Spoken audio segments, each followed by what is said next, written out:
Hi, everyone. Welcome to Art and Talk. Art and Talk is an online interviewing platform for artists to share their art, creativity, and passion.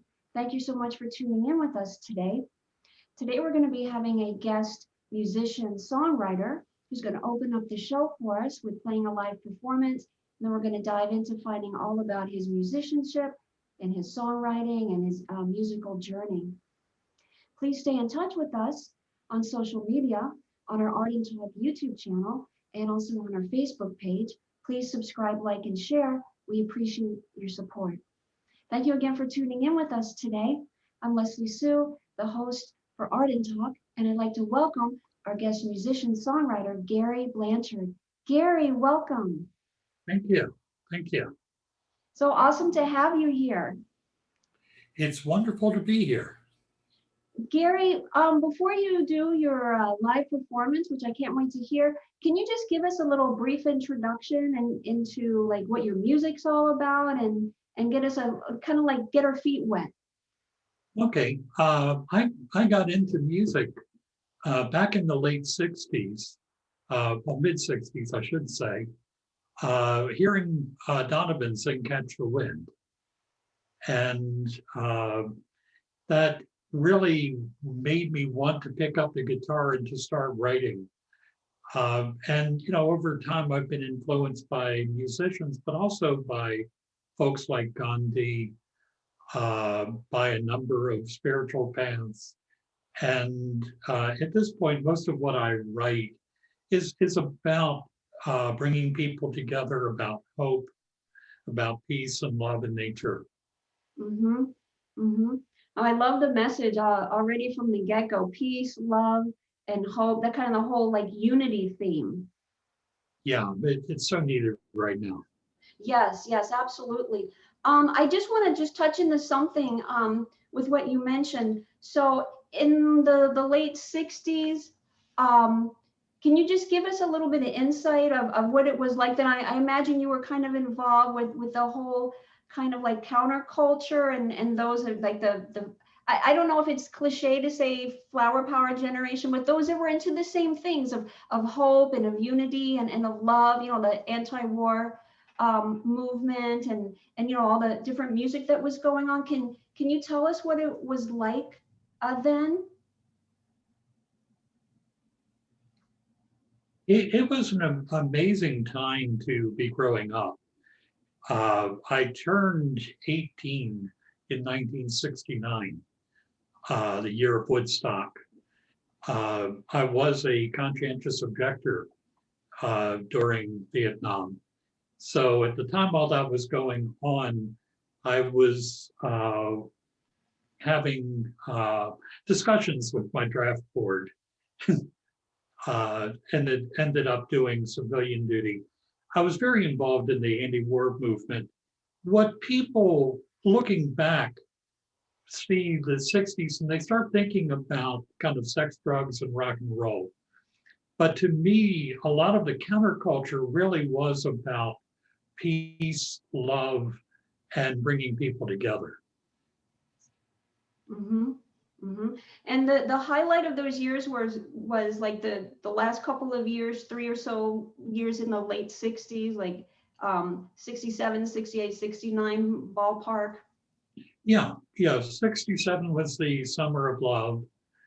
1969 brought us, of course, Woodstock. And to me, when we talk about the 60s, we're really talking from about 1964, 65 through like about maybe 72, 73.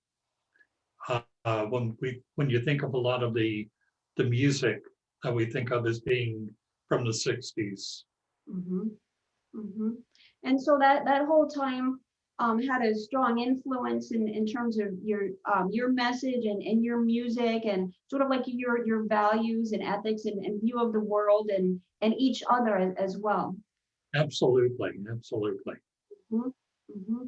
Great. All right. Well, if you'd like to share something else or if you would like to jump into your performance, we'll leave it up to Let me jump into the song. And I wrote this on the 20th of January.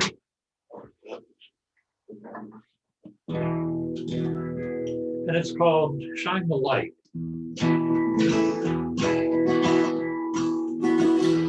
Shine the light, light the flame, help your neighbor do the same.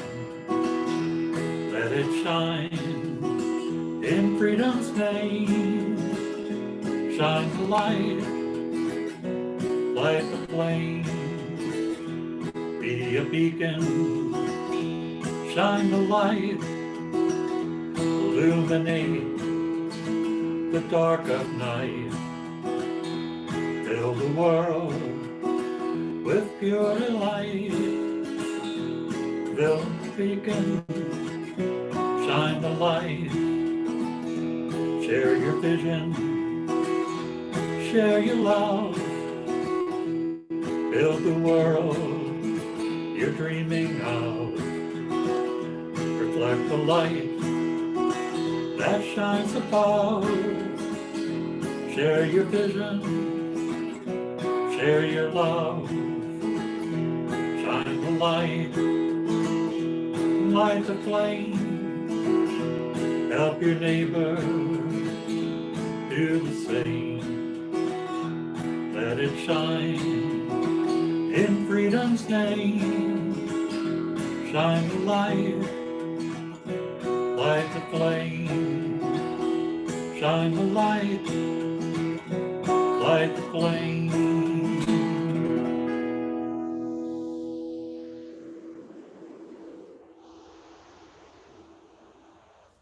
Thank you, Gary. That was beautiful.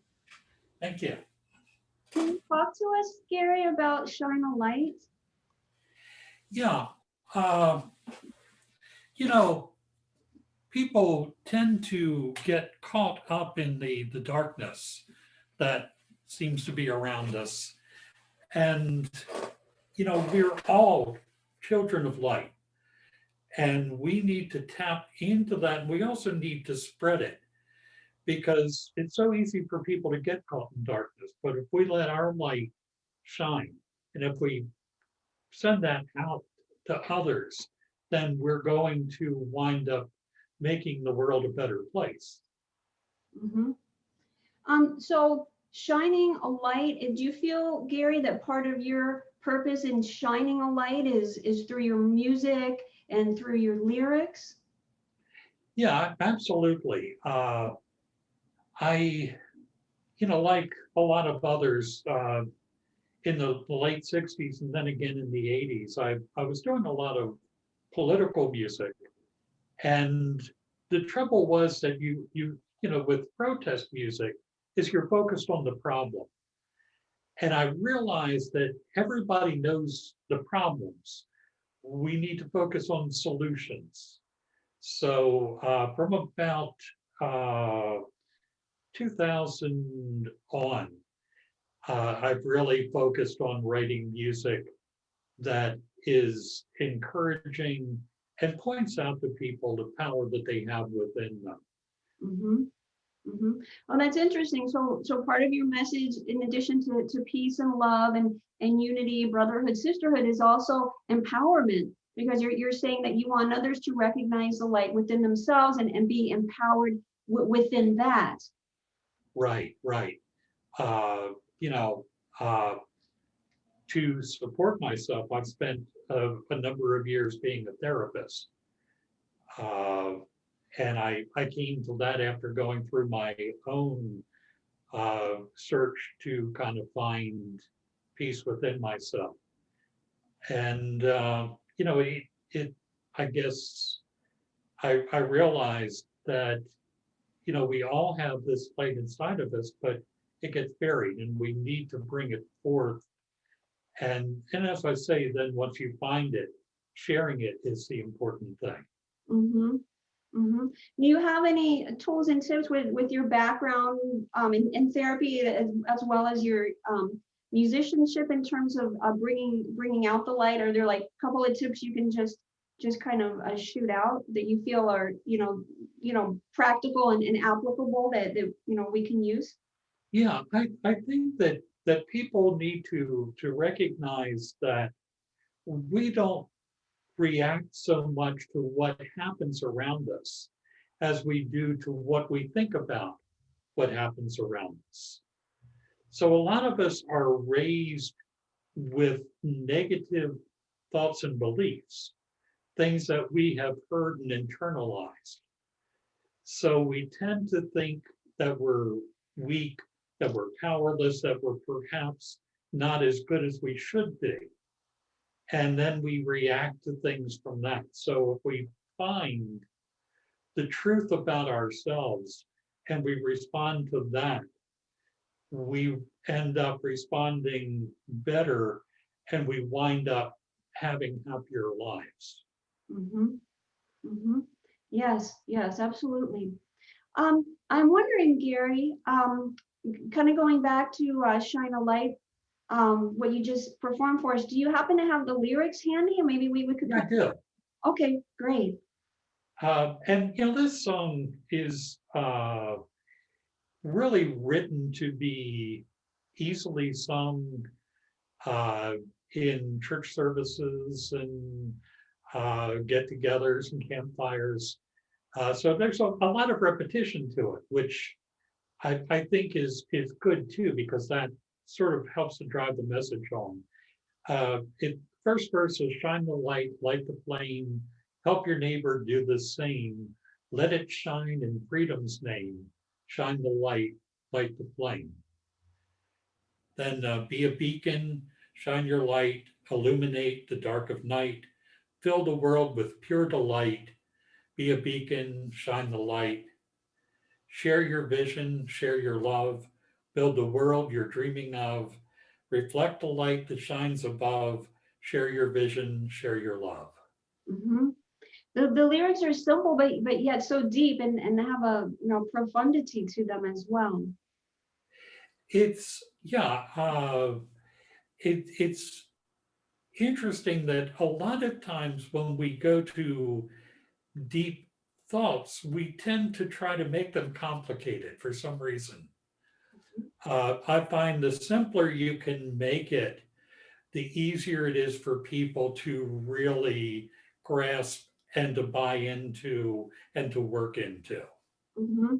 So in your creative process, specifically the lyrics, I definitely like to get into the musical aspect as well. But the lyrics that you just wrote, and then perhaps this expands out into also your songwriting in general. So you tend to just want to keep it simple and kind of get to the point and have it also kind of memorable. Like you said, you want it to be sung around a campfire and in a church service.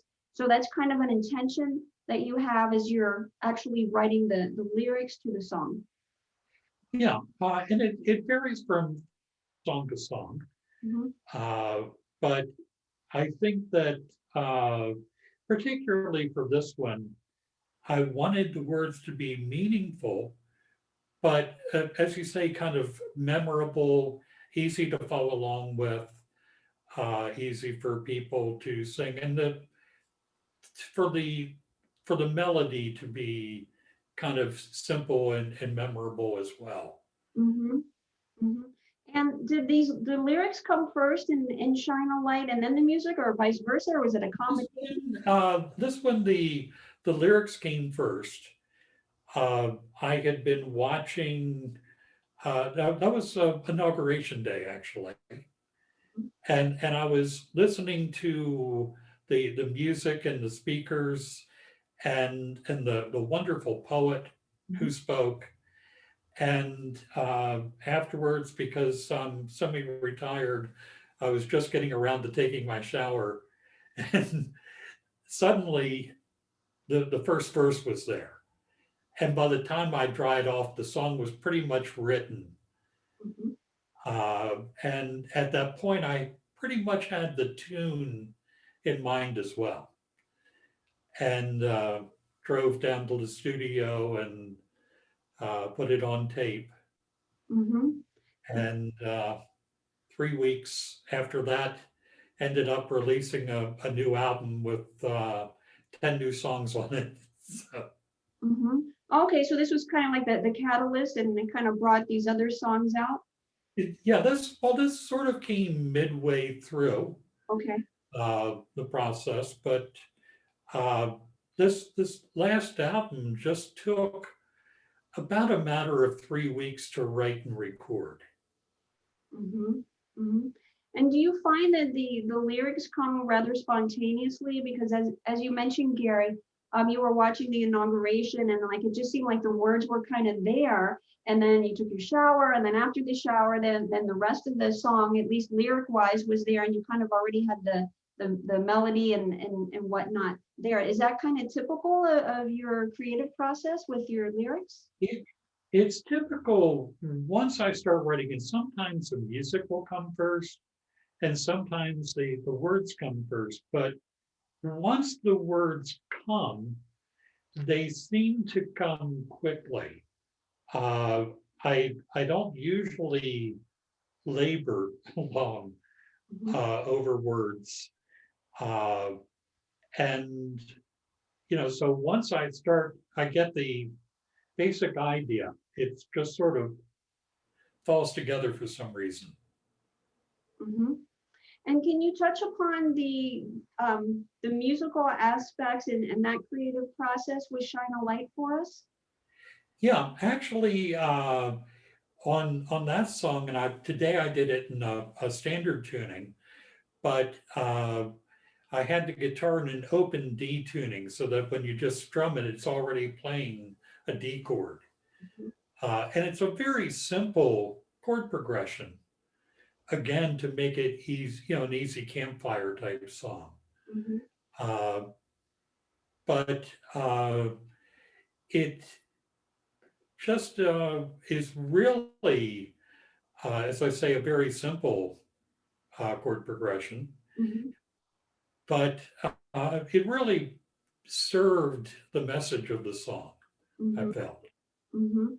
And is this style kind of representative of your other music as well, at least, by and large?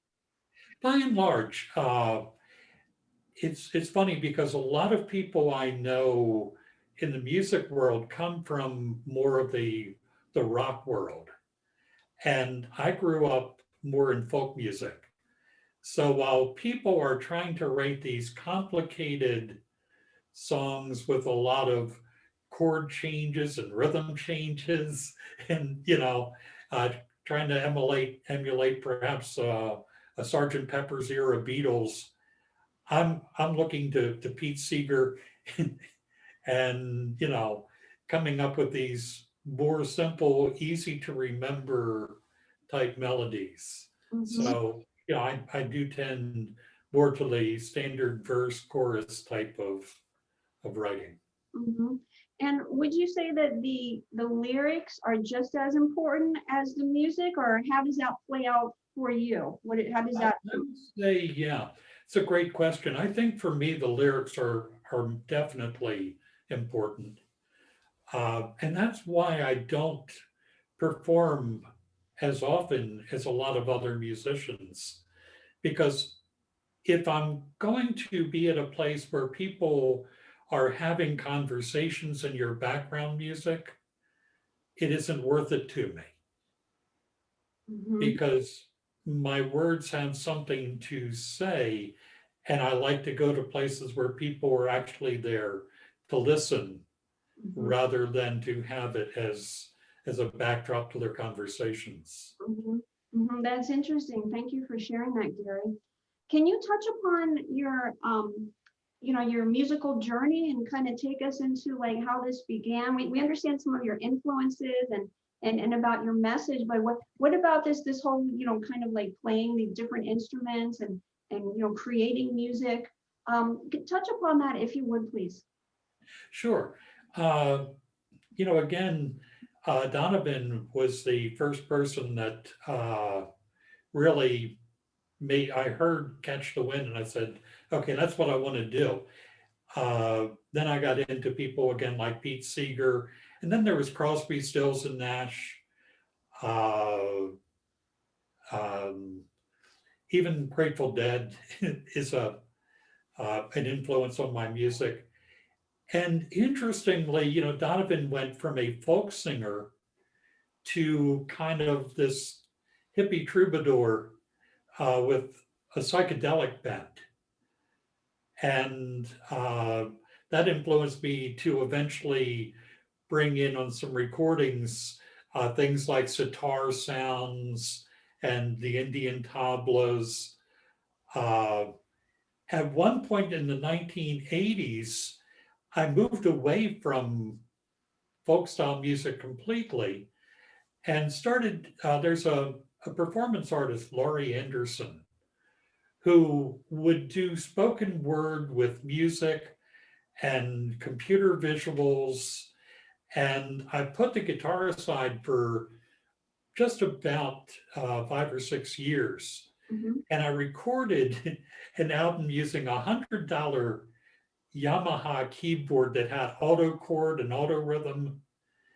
Uh, and I recorded a vinyl LP called Original Soundtrack in 1986. In 2017, a company in Spain re-released it on vinyl.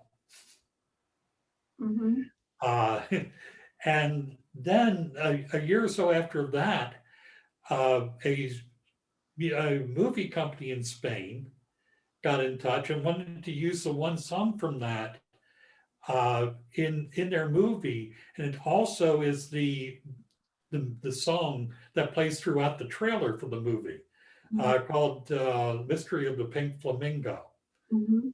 So, but I also I play piano, I play keyboards, uh, I do a bit of banjo, a little bit of mandolin, ukulele, uh, and unfortunately have never had a music lesson.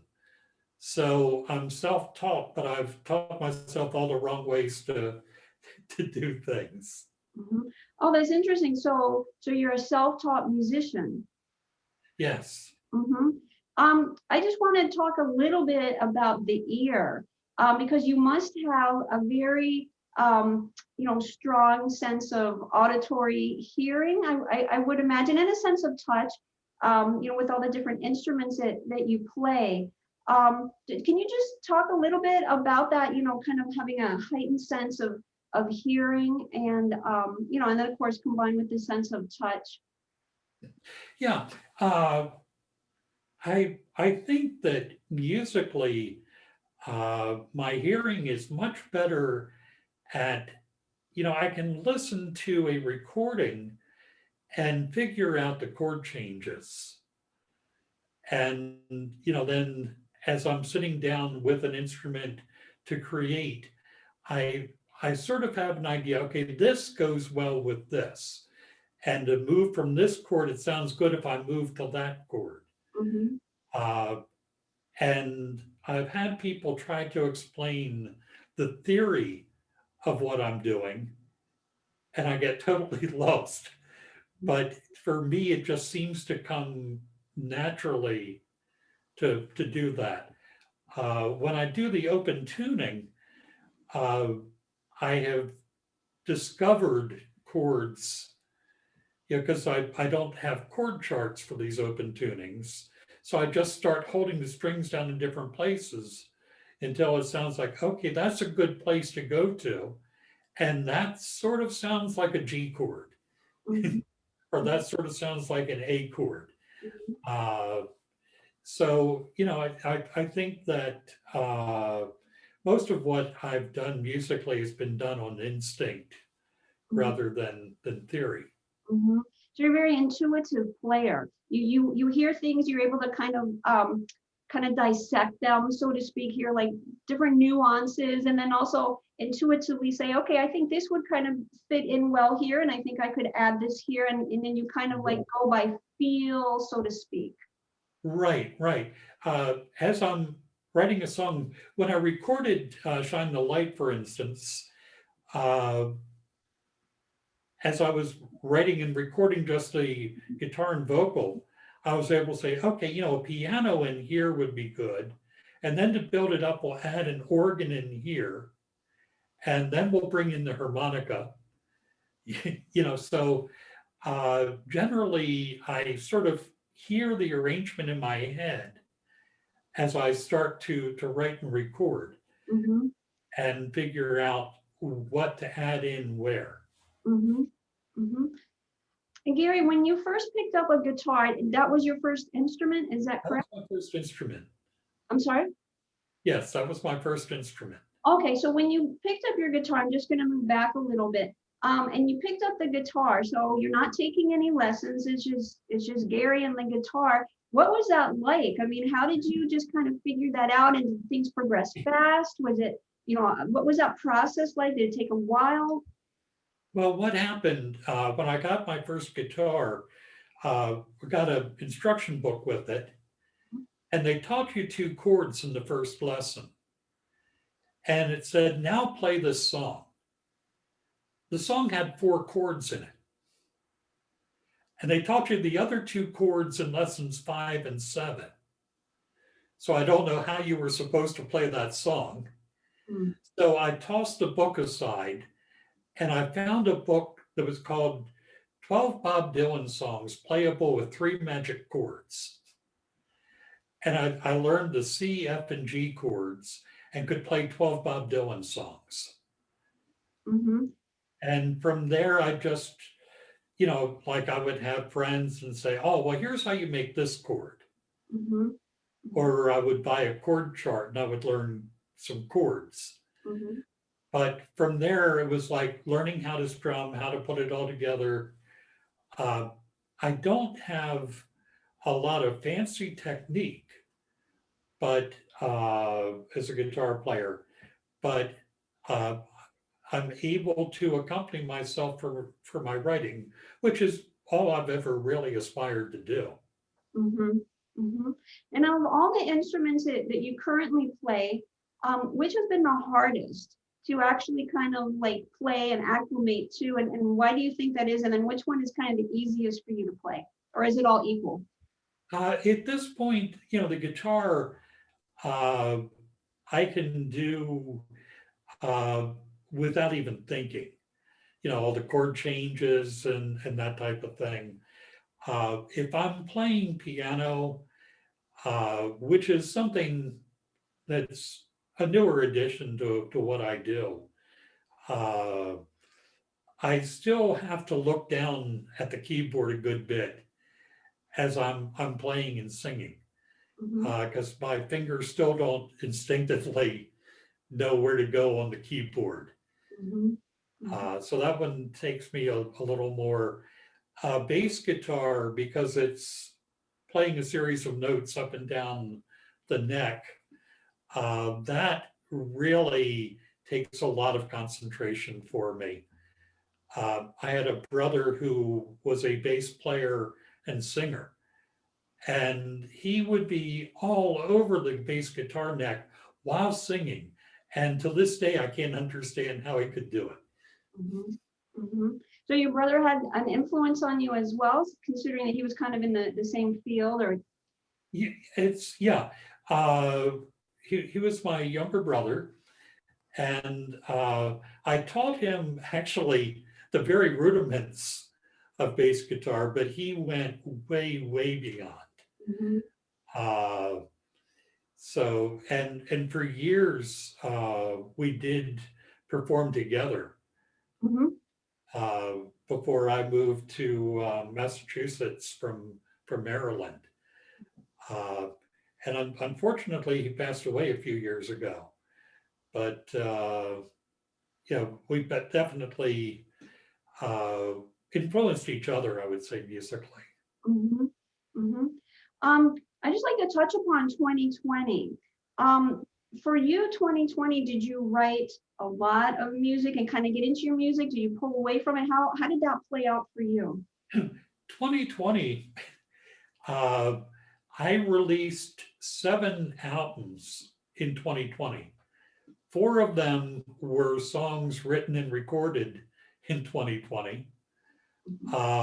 One was songs that I've written over the last, I'd say, 20 years, but I got friends from around the country to add parts to them. Mm-hmm. I did another album of folk songs associated with the Grateful Dead. mhm, mhm. And then I released a 1984 recording that I found in a storage shed of music that I recorded back in 1984 that actually had one song on it that featured a band with my brother playing bass guitar. Mhm, So mhm. that was kind of a nice memory to find. Right, right, yeah, absolutely.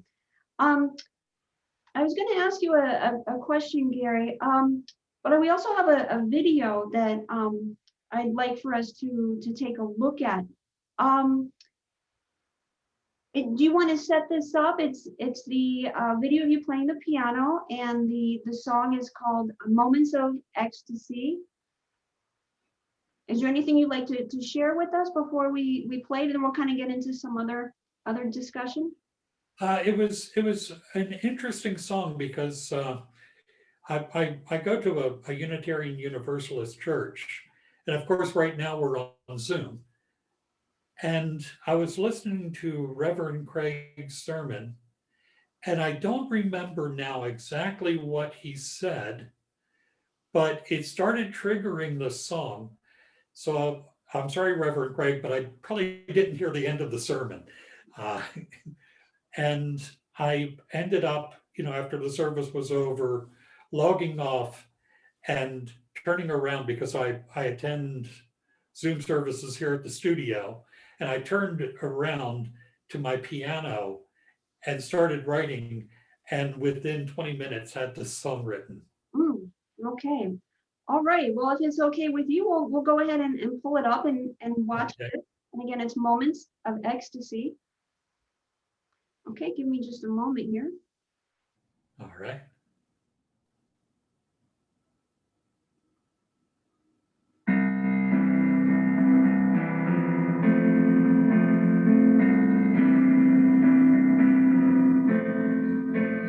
Go through life breathlessly for moments of ecstasy, visions of clarity to help us through the day, struggling quite desperately to conquer our destiny, holding hope quite preciously to help us find our way.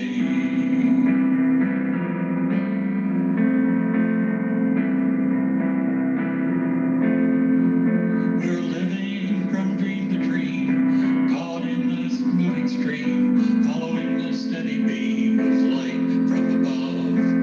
We hold the future in esteem, hoping that we can redeem the promise of the unseen that fills us with love.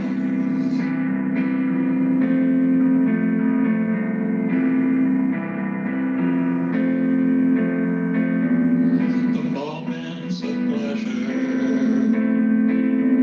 that come in the day help to sustain us and drive the clouds away.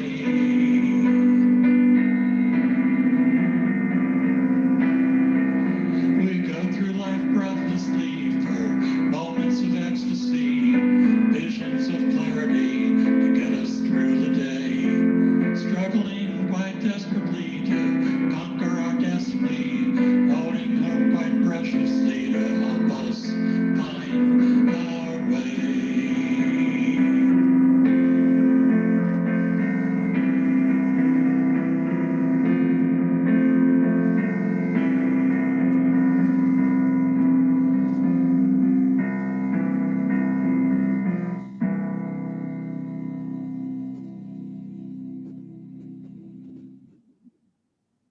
All right. Thank you for sharing that with us. Sure. Definitely, I can see the continuation of your message and finding our way and the light and a message of hope as well. Yeah, yeah. This song, uh, I definitely had to pull up a rhyming dictionary in writing it because it's one of those songs where a rhyme scheme runs throughout the entire verse.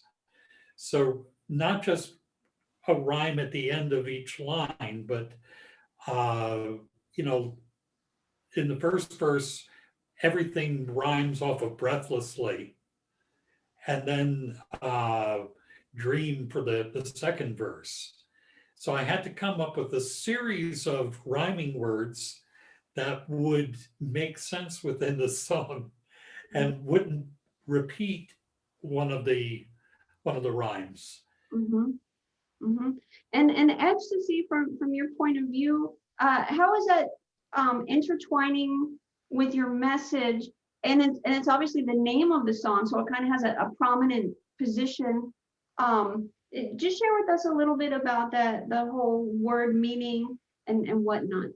Yeah, ecstasy to me means like the ultimate connection, the ultimate happiness, the ultimate uh, understanding of life. So, it's similar to nirvana in my mind.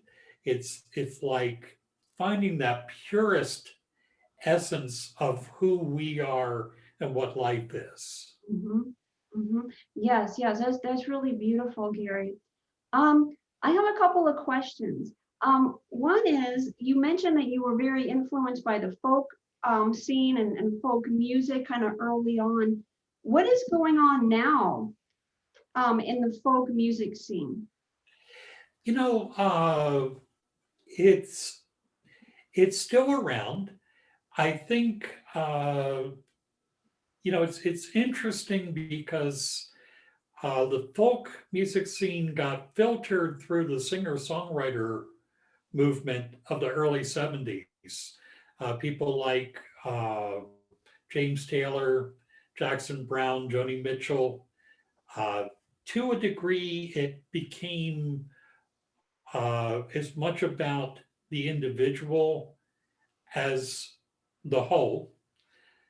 The singer-songwriter movement really was sometimes maligned as being nasal gazing, navel gazing, and kind of being self-centered. Uh, but it, I think that also there was a realization that if you can't find peace within yourself, you're not going to find peace in the world. Mm-hmm. Mm-hmm. Yeah. Uh, then, in somewhere in the 2000s, uh, around the time the movie "Oh Brother, Where Art Thou" came out, bluegrass and old time music sort of became a focus, and that kind of moved into the folk scene as well. So, and the folk scene now is not quite as purist as it was in the 60s. Famously, people got incensed when Bob Dylan played an electric guitar at the Newport Folk Festival back in about 65. Now, it's not unusual for a folk singer to have a full band with drums and electric guitars and things like that. Mm-hmm. Uh, and, certainly I think uh, the folk music scene continues to have that sort of socially relevant approach and to focus on the fact that we need to be aware of the world around us and to make the world a better place. Mm-hmm. Mm-hmm. Thank you, Gary, for sharing that. And I'd like to find out, Gary, are there any instruments that you don't play currently that you would like to play, that you kind of have like kicking around in your mind? Yeah, I kind of like to mess around with this instrument and, something new. Yeah, yeah. I one time tried to teach myself to play the fiddle. Uh, the person I love is John Hartford, who is probably better known as a banjo player and famously wrote General in My Mind way back in the day, but was a fantastic old time fiddle player. Uh, but I couldn't get used to holding an instrument like that because I'm used to holding everything down here. Uh, but I sometimes think, yeah, I would like to go back and try the fiddle. And then there's always been the desire to actually play the sitar rather than use my synthesizer to make a sitar-like sound.